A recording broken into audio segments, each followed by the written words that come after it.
Historia de México, siglo XX. El régimen porfirista. Aspectos económicos y sociales. Al restaurarse la República en 1867, el país estaba en completa bancarrota económica y las únicas riquezas que existían se hallaban en poder del clero y de la aristocracia, que no pensaba aventurar su dinero en el fomento de la economía nacional. Sin embargo, el capital era indispensable para la construcción de ferrocarriles, para la importación de maquinaria, para el fomento de la industria, para la adaptación de nuestros puertos, para todo lo que significaba el resurgimiento económico de México. Y a falta de capital mexicano, fue preciso que viniera del exterior. Pero la importación de capitales extranjeros reclamaba la previa restauración de nuestro crédito mediante el reconocimiento de las viejas deudas nacionales y dar garantías y facilidades al capital que acudiera para invertirse en nuestro país.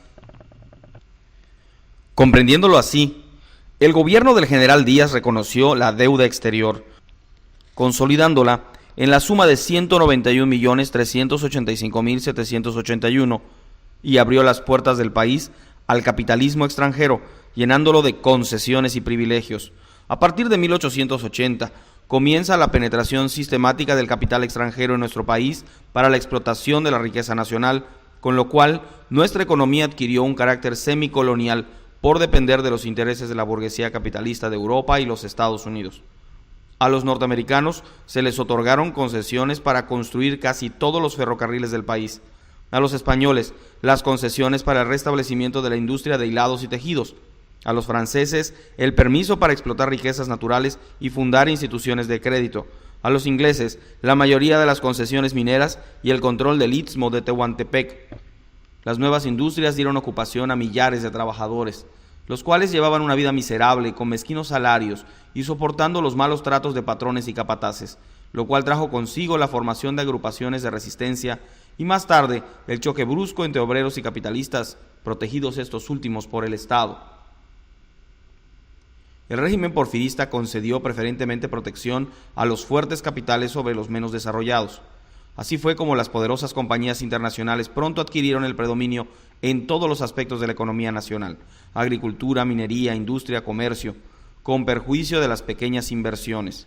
De esta manera, al amparo del porfirismo, los capitales europeos, principalmente los ingleses, fueron vencidos por los capitales norteamericanos, cuyas inversiones en México en 1911 alcanzaban la suma de 1.044 millones de dólares, en tanto que Inglaterra apenas tenía invertidos 231 millones y solo el 25% de la riqueza del país estaba en manos de mexicanos. En el México del siglo XIX aún escaseaban las comunicaciones. La efervescencia política impedía cualquier intento de unificar el país. No fue sino hasta el último cuarto del siglo XIX cuando empezaron a construirse vías férreas, gracias a las concesiones otorgadas a compañías extranjeras interesadas en fomentar el comercio exterior, más bien que en beneficiar al país. A partir de 1871, con la construcción del ferrocarril mexicano, que unió a la capital de la República con el puerto de Veracruz, se desbordó el afán de adquirir concesiones para la construcción de nuevas líneas férreas. En 1880, el gobierno porfirista, deseoso de ampliar nuestra red ferroviaria, que apenas llegaba a 600 kilómetros, otorgó dos concesiones importantes a compañías americanas. Una para la construcción del ferrocarril central de México a Ciudad Juárez y otra para construir el ferrocarril nacional de México a Laredo, conectándose ambas con las líneas norteamericanas.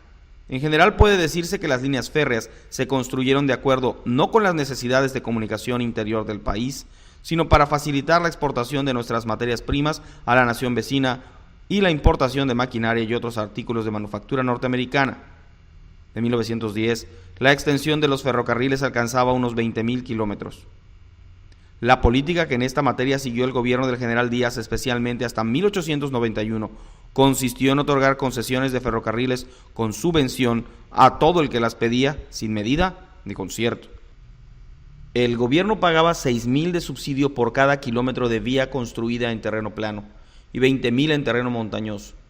Hasta 1902, el gobierno había pagado a las empresas ferrocarrileras 102 millones de pesos por la construcción de 15.135 kilómetros de vías. Además de las subvenciones otorgadas a las compañías constructoras, se les concedían tierras gratuitas para el tendido de las vías, libertad para fijar la dirección de las mismas y aún el derecho de emplear el trabajo forzado de jornaleros mexicanos. a esta política ferrocarrilera tan liberal que observó la administración del general Díaz se debió que, al finalizar el siglo XIX, la deuda exterior de México se elevara a 400 millones de pesos.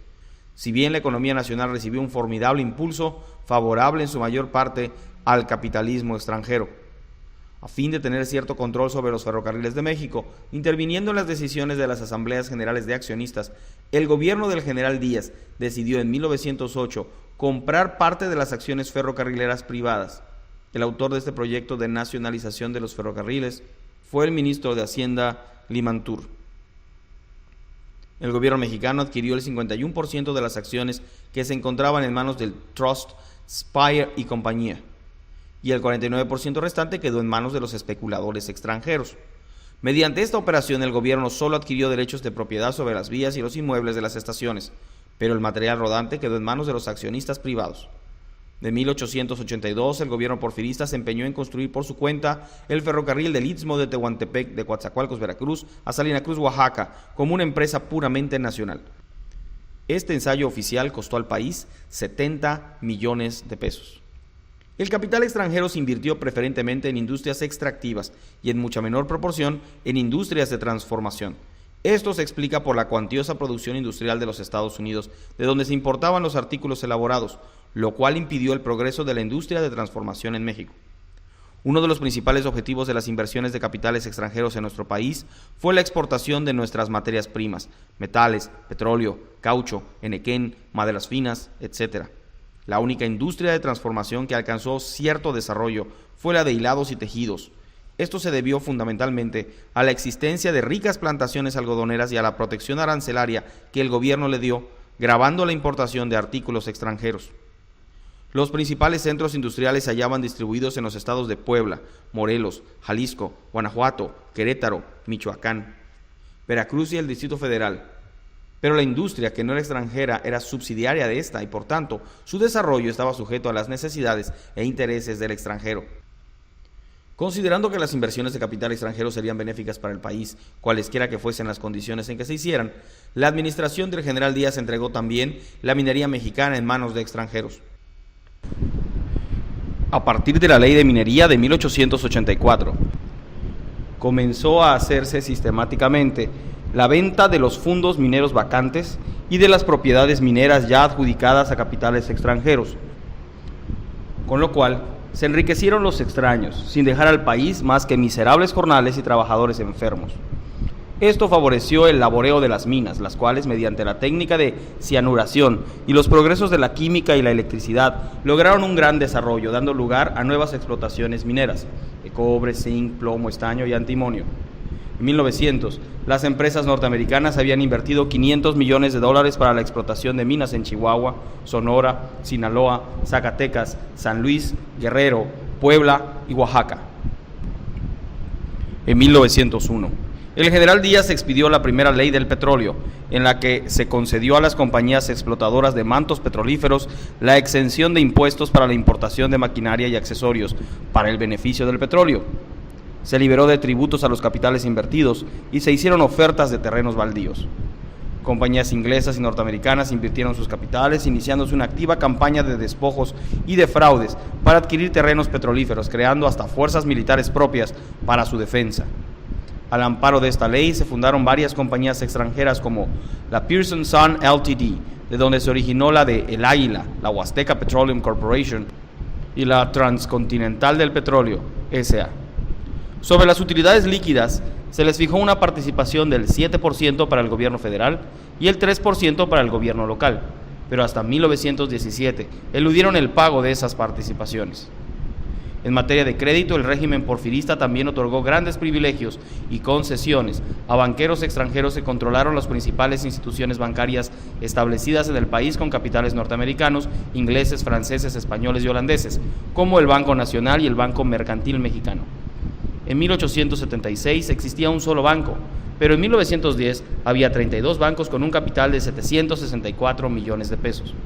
Durante la administración del general Díaz se establecieron numerosos bancos refaccionarios de emisión e hipotecarios, los que contribuyeron en gran manera a la explotación de las riquezas del país, recibiendo sus accionistas utilidades exorbitantes. Cuando Díaz llegó al poder, la hacienda pública estaba en bancarrota, pero en 1910 había un remanente de 136 millones de pesos y el crédito exterior era satisfactorio. Política social. Los grandes progresos materiales que se habían realizado en México durante la dictadura porfirista eran en gran parte resultado de la explotación inmoderada que de las riquezas naturales y del pueblo habían realizado los capitalistas extranjeros y los terratenientes mexicanos, dueños de toda la riqueza del país. En vergonzoso contraste existían en miserables condiciones las clases trabajadoras, los habitantes del campo, indios y mestizos, vivían bajo el inicuo sistema de peonaje en los ranchos y haciendas, y los obreros de las fábricas y minas, que ya sumaban algunos millares, estaban sujetos a miserables salarios y a trabajos agotantes. Esa enorme diferencia fue uno de los factores que con mayor fuerza determinó la revolución de 1910, la cual no fue sino una continuación del movimiento libertador iniciado 100 años antes.